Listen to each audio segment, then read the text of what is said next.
Begin by testing your subfloor for any moisture with the correct moisture meter. In our case, our subfloor is wood, so the reading must be 16% MC or below.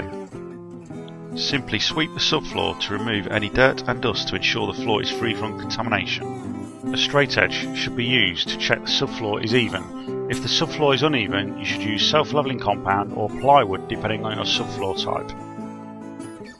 Roll your underlay out. Score with scissors along any walls. Cut to size with scissors and lay flat.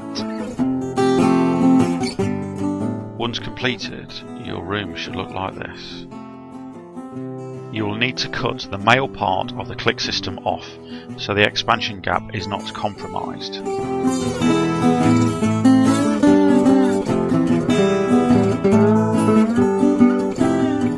Now the board has a straight edge, you can position the board in place, leaving 10 to 12mm expansion gap. Fit spaces to stop the board from moving, making sure the expansion gap is correct.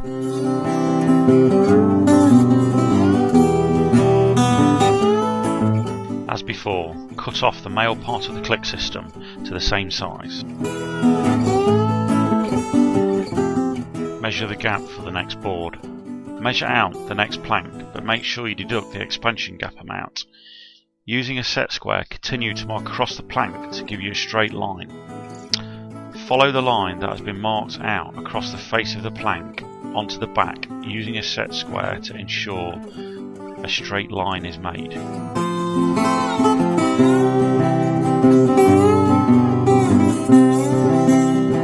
Position the plank face down and cut along the line you have marked out. Place the plank into position and use the floor spaces to give the correct expansion gap against the walls. Cut the end off the next plank to stagger the joints and click into place.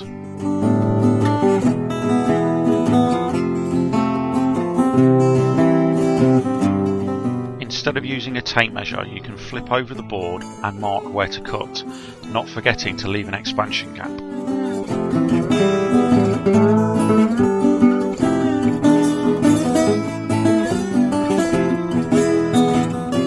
Once cut, click the board into position.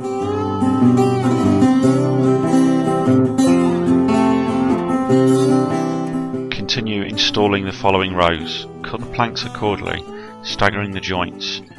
Again, use floor spaces to allow the correct expansion gap around the room.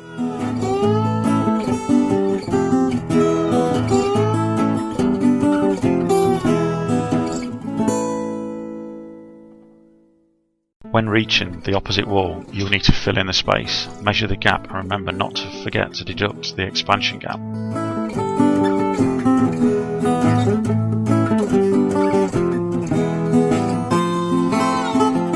Click the board in place and continue along the row.